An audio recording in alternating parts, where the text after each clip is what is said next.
Dans ce tuto, nous allons voir comment calculer une géobase de 4 stations. On voit 1001, 1002, 1003, 1004 en rouge. Donc 4 stations avec 1001 qui est connu en coordonnées. Visiblement, c'est des coordonnées nationales. Et à chaque fois, on va viser de 1001, on va viser ref1 et ref2, ce qui va permettre de calculer l'orientation, c'est-à-dire le G0 de 1001. Ensuite, 1001 vise 1002 et 1004. On s'aperçoit que ça forme une chaîne, une polygo. Chaque station se vise entre elles.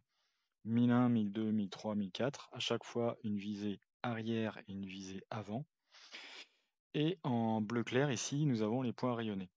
La première chose à faire, ça va être de calculer le G0 ou le V0 de la première station 1001. Alors Covadis le propose tout de suite. On peut calculer donc sur les deux points connus. On peut faire un petit graphique pour voir si ça correspond à ce qui a été pris sur le terrain. Et on va faire calculer. Voilà, on a déjà le résultat. Enregistrer. Fin plus listing. Et là, inutile d'afficher le listing, c'est pas hyper important.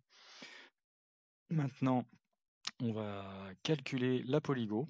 Cheminement polygonal ou polygonaux. On va faire ici nouveau. Vous noterez qu'on a coché X, Y et Z. On peut calculer l'altimétrie parce qu'on a ici dans le 1001, on a déjà l'altitude. Donc je vais faire nouveau. Cheminement, il s'agit d'un cheminement en boucle, autrement dit, on revient sur le même point. On peut l'appeler aussi encadré fermé. Et je vais sélectionner la suite. Toutes mes stations, je vais les faire venir dans cette fenêtre.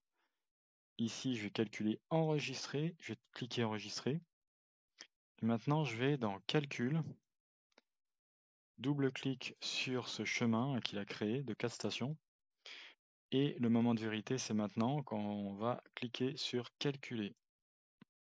Là, s'il ne dit rien, a priori, c'est que c'est bon. On va enregistrer. Fin plus listing. Oui. Donc là, il va me proposer d'enregistrer un listing.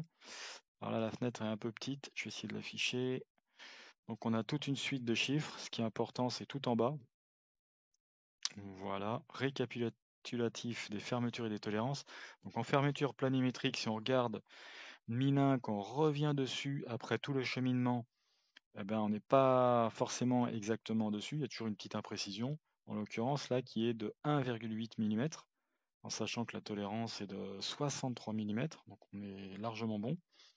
Fermeture angulaire, on a 2 milligons largement en dessous de la tolérance, et en altimétrie, on a 12 mm pour 72 mm de tolérance, donc il n'y a pas de chiffre en rouge, tout est bon. Je ferme cette fenêtre.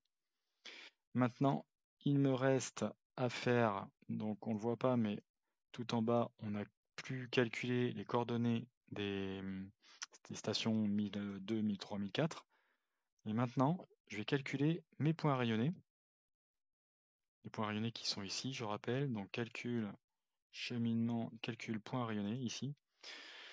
Covadis me dit qu'a priori, il y a 4 stations dont on peut calculer, on peut sortir des points rayonnés.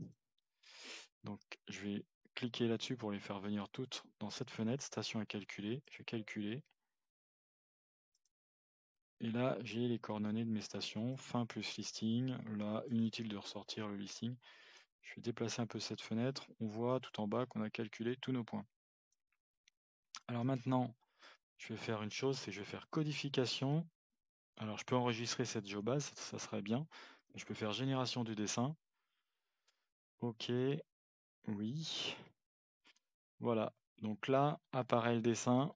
Juste petit souci, c'est que les matricules sont un peu petits.